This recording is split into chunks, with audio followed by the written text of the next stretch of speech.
Ka-Express, 6 na taon matapos talikuran ni Kai Sotto ang US college route para sumabak agad sa professional basketball, muli niyang tinitingnan ang NCAA bilang posibleng tulay patungo sa NBA. Noong May 2020, kinumpirma ng kampo ni Kai na nakatanggap siya ng formal offers mula sa NCAA Division I programs, pero pinili niya sumali sa bagong NBA G-League Professional Pathway. Bumisita rin siya noon sa Kentucky, Georgia Tech at Auburn, habang kabilang ang Georgia sa mga programang naiulat na nagbigay ng offer. Sa edad na 18, malinaw ang kanyang desisyon, hanapin agad ang professional competition sa halip na dumaan sa traditional college system. So ngayon, ibang kaya na ang posibleng bumalik sa pintuang yon. May karanasan na siya sa Australia NBL, Japan B-League at Gilas, pero hindi pa kumpirmado ang kanyang NCAA return.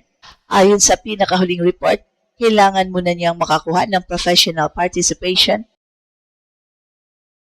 and amateurism reinstatement waiver dahil naglaro na siya bilang professional mula 2020. Mas komplikado rin ang bagong eligibility rules para sa first-time college enrollees sa 2026 to 27. Maaaring gamitin ang lumang framework o bagong age-based model, alinman ang mas favorable. Pero ang professional history, contracts at payments ni Kai ay kailangan pa ring suriin case by case. Kaya, hindi ito simpleng pagbabalik sa nakaraan, isa itong second chance na may kasamang malaking tanong, ang NCAA ba ang rutang dapat sana niyang pinili noon? Mas magiging mahalaga ito ngayon dahil dala na niya ang 6 na taong professional experience.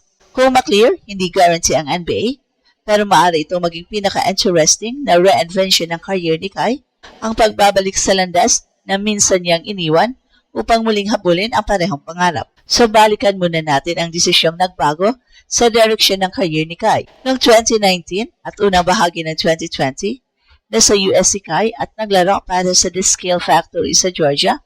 Isa siya sa pinakakinatatakutang international big man ng kanyang high school class. Bumisita siya sa University of Kentucky, Georgia Tech at Auburn, habang iniulat ding nagbigay ng Division I offer ang University of Georgia. Ayon sa kanyang kampo, noong May 2020, may formal college offers talaga siyang natanggap, pero hindi nila pinili ang traditional NCAA route. Sa halip, sumali si Kai sa developmental program ng NBA G-League na kalaunan ay nakilala bilang Ignite. Malakas ang logic ng desisyong yon. Ang programa ay ginawa para sa elite prospects na gustong maghanda sa NBA habang nakakaharap ang professional players, tumatanggap ng specialized development at hindi na kailangang dumaan sa college basketball. Kasama sa inaugural Ignite environment sina Jalen Green at Jonathan Kuminga para sa isang batang may NBA gym, napakalakas ng appeal, professional setting, NBA experienced coaches, veteran teammates, at mas direct ng connection sa professional basketball. Kaya hindi matkatarungang sabihin, mali agad ang desisyon ni Kai noong 2020. Sa panahong yon, bago at exciting ang Ignite, hindi pa rin umiiral ang kasalukuyang NCAA landscape kung saan maaari na magkaroon ng NIL opportunities, direct financial agreement, ang qualified college athlete. Pinili ni Kai ang ruta sa tingin ng kanyang kampo ay pinakamabilis patungo sa NBA. Pero hindi naging tuwid ang biyahe dahil sa pandemic at sa desisyon niyang bumalik para sa national team commitment. Hindi niya natapos ang inaasahang stint sa Ignite. Pagkatapos nito, nagpatuloy siya sa Adelaide 36ers sa Australia at nagtayo ng professional career sa Japan. So ibig sabihin, ang Kai na maaaring pumasok sa NCAA ngayon ay hindi na raw prospect lamang. Isa na siyang experienced professional center na nakaharap ng matatandang imports, national team players at iba't ibang basketball system.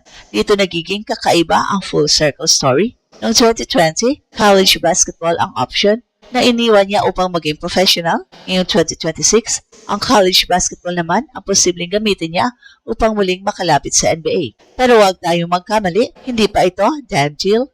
Ayon sa report, kailangan ni Kai ng professional participation at amateurism reinstatement waiver. Hindi simpleng papel lamang ang ibig sabihin nito. Susuriin ng NCAA Eligibility Center ang kanyang professional background, kabilang ang competitions, contracts, payments at iba pang benefits na natanggap niya. At ayon sa FIBA Guide para sa international players, individualize ang ganitong eligibility review. Hindi lahat ng dating professional experience ay automatikong nagtatanggal ng eligibility. Maaaring magkaroon ng problema kapag ang player ay tumanggap ng salary na lampas sa actual at necessary expenses. Ang final outcome ay nakadepende sa specific contract at compensation history ng bawat atlet. May isa pang mahalagang development nitong June 23, inaprubahan ng NCAA Division 1 ang bagong age-based eligibility model para sa prospect na unang mag-enroll sa 2026 to 27. Maring gamitin ang previous rules o bagong model, depende kung alin ang mas favorable. Para naman sa first-time enrollees sa Fall 2027, o mas huli, age-based model na lamang ang gagamitin. Ito ang dahilan kung bakit napakahalaga ng timing.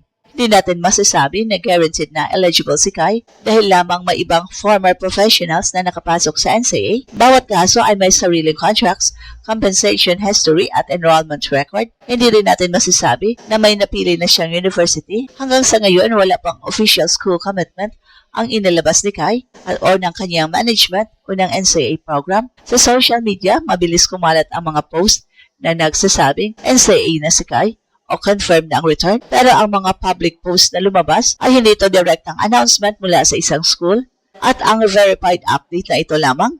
Tinitingnan ni Kai ang NCAA pathway pero kailangan muna niya ng clearance bago maging totoong NCAA player. At marahil yon ang pinaka-importanteng mensahe. Ang second chance ay naroon pero hindi pa bukas ng tuluyan ang pinto. Kung maaprubahan ang waiver, bakit maaring mas bagay kay Kai ang NCAA ngayon kaysa noong 2020? Una, mas malinaw na ang kanyang development needs.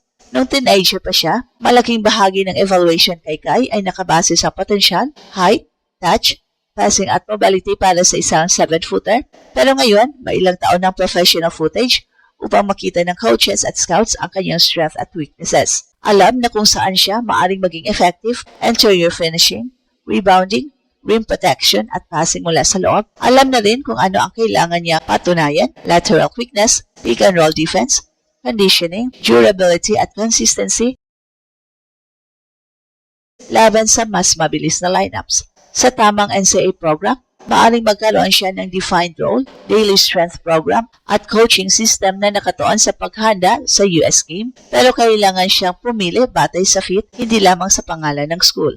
Mas mahalaga ang playing time, medical support, strength program, at defensive scheme kesa sikat na logo.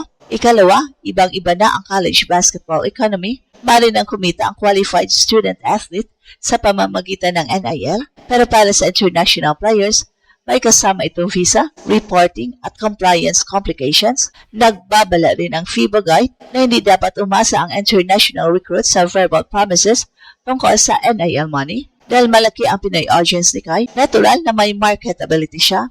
Pero hindi dapat NIL ang pangunahing dahilan. Ang tunay na sukatan ay kung mapapaganda ba ng program ang kanyang NBA case.